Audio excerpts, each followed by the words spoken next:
sommes très disposés à mettre en place un petit fonds à l'ambassade, un petit fonds qui aura plusieurs objets.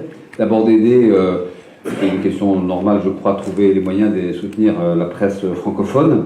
Donc on est en train de réfléchir à la formule, et puis évidemment aussi de vous permettre très librement de rencontrer vos collègues, vos confrères journalistes français, européens, à travers des formations, des voyages d'études, ce que vous souhaitez. Si vous souhaitez vous rendre en France, faciliter évidemment votre séjour là-bas, à commencer par les visas, mais bien au-delà, pour vous permettre, y compris de monter des projets, des enquêtes communes avec deux médias, pourquoi pas, de quotidien, de radio, des coproductions, tout ce que vous voulez, qui peut coûter un peu d'argent et que nous pourrions aider à financer. Nous sommes prêts à le faire, non pas pour vous demander d'être sympathique avec nous, loin de là, au contraire.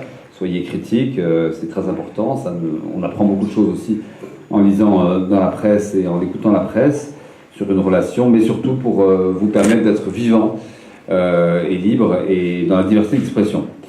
Alors, juste quelques mots pour vous parler de cette relation entre nos deux pays, ces défis communs qu'ils doivent affronter, et puis les promesses aussi, qui sont celles qui se dessinent.